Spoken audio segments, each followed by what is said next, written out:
যুৱতীৰ ক্ৰিকেট খেলে আকৰ্ষিত কৰিলে শিৱসাগৰবাসীক। নাজিৰা ক্ৰিকেট একাডেমীৰ উদ্যোগত অনুষ্ঠিত হ'ল মহিলা ক্ৰিকেট খেল। প্ৰথমবাৰৰ বাবে শিৱসাগৰ জিলাত আয়োজন কৰা হ'ল series matches women cricket. Nazira cricket একাডেমীৰ উদ্যোগত যুৱতীৰ মাজত অনুষ্ঠিত কৰা ক্ৰিকেট খেলখনে আকৰ্ষিত কৰিছে প্ৰতিজন ক্ৰিকেট প্ৰেমীক। শিৱসাগৰ জিলাৰ গ্ৰিফন ক্লাবক নিমন্ত্ৰণ জনাই 3খন মেটছৰ এটা ছিৰিজ অনুষ্ঠিত কৰিছে নাজিৰা জিলা ক্ৰীড়া সন্থাৰ খেলপথাৰত। নাজিৰা ক্ৰিকেট একাডেমী মহিলা দল বনাম শিৱসাগৰ গ্ৰিফন ক্লাব মহিলা দলৰ মাজত খেলখন আৰম্ভ হয়।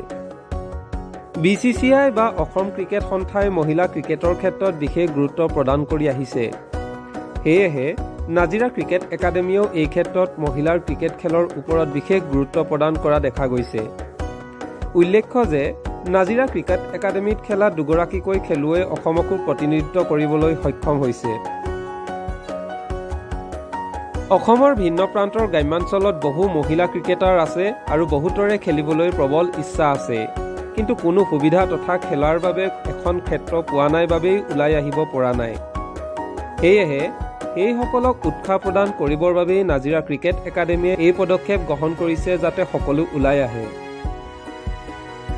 ইতিমধ্যে নাজিৰা ক্ৰিকেট একাডেমীয়ে প্ৰায় 35 গৰাকীকৈ মহিলা ক্ৰিকেটাৰক প্ৰশিক্ষণ প্ৰদান কৰি আহিছে। প্ৰশিক্ষণ লাভ কৰিয়েই বৰ্তমান সময়ত এই একাডেমীৰ ছোৱালীবোৰে ক্ৰিকেট খেলত ভাল খেল খেলি দেখুৱাবলৈ সক্ষম হৈছে। দৈনিক ভিত্তিত অৰ্থাৎ প্ৰতিদিনেই তেওঁলোকক খেলৰ প্ৰশিক্ষণ প্ৰদান কৰি অহা হৈছে।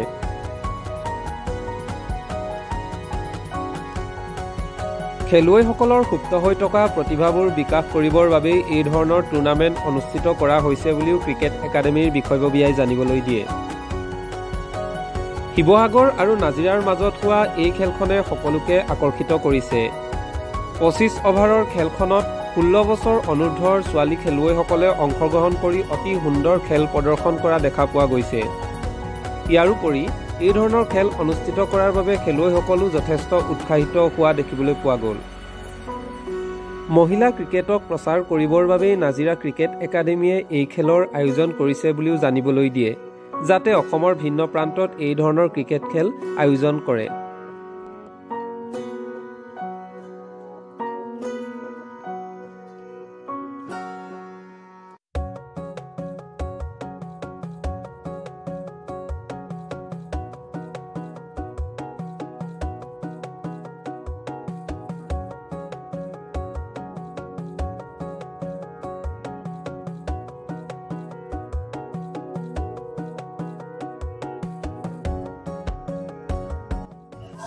আমি ভাবোঁ যে এইটো আমাৰ নাজিৰা ক্ৰিকেট একাডেমীৰ উদ্যোগত এটা ভাল পদক্ষেপ হৈছে বুলি ভাবিছোঁ, কাৰণ ছিৰিজ মেটছ ওমেন্স ক্ৰিকেটত আজিলৈকে পতা নাছিল আমাৰ শিৱসাগৰ জিলাত।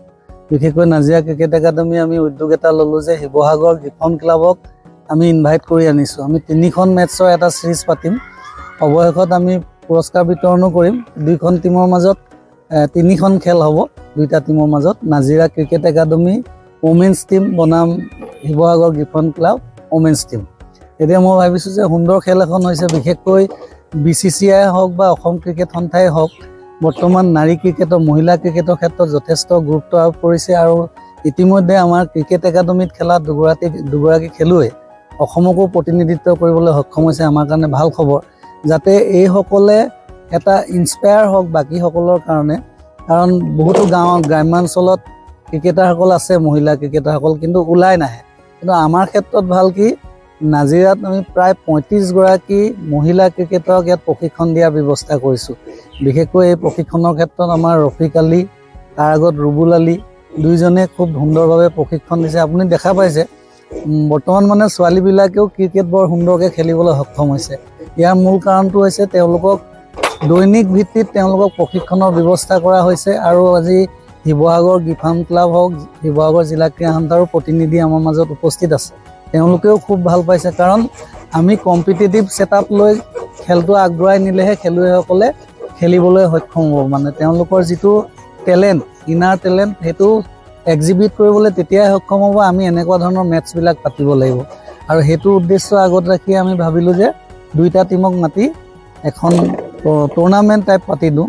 ছিৰিজ যেনেকৈ আমাৰ ইণ্ডিয়া নিউজিলেণ্ড ছিৰিজ হয়, বা অসম মহাৰাষ্ট্ৰৰ মাজত কেতিয়াবা সিৰিজ হয় ঠিক তেনেকৈ আমি ভাবিলোঁ শিৱসাগৰ নাজিৰাৰ মাজত এটা সিৰিজ হওক আৰু ৰাতিপুৱাৰ পৰা দেখিছোঁ খেলুৱৈসকলো যথেষ্ট উৎসাহিত হৈছে আমি এই প্লেটফৰ্মটো তেওঁলোকক দিয়াৰ কাৰণে আৰু আমি আশা কৰিম পৰৱৰ্তী পৰ্যায়ত ইয়াকে অনুসৰণ কৰি আমাৰ অসমৰ বিভিন্ন জিলাত এই মহিলা ক্ৰিকেটক প্ৰমোট কৰিবৰ কাৰণে আমাৰ মূল উদ্দেশ্যটোৱে সেইটো যে মহিলা ক্ৰিকেটাৰসকলক আমি প্ৰমোট কৰিব লাগে এতিয়া আমি যিখন খেল পাতিছোঁ আণ্ডাৰ-16 যিসকল ক্ৰিকেটাৰ আছে তেওঁলোকক আমি সুযোগটো দিছোঁ যাতে এইটো লেভেলতে আচলতে ক্ৰিকেটাৰবিলাকৰ মূল যিটো টেলেণ্ট সেই টেলেণ্টটোৰ বহিঃপ্ৰকাশ ঘটে আৰু এইটো অৱস্থাতে যদি ভাল খেলৰ প্ৰদৰ্শন কৰে নিশ্চিতভাৱে ৰাজ্যিক লেভেলত চিলেক্ট কৰাত বৰ সুবিধা হয় এতিয়া আমি লিমিটেড অভাৰ 25 অভাৰ আমি কৰিছোঁ আমি পৰৱৰ্তী পৰ্যায়ত এই চিৰিজটো কেনেকুৱা হয় চাওঁ তাৰপাছত হয়তো আমি 30 অভাৰ কৰিম 35-40 অভাৰৰ খেল অনুষ্ঠিত কৰিম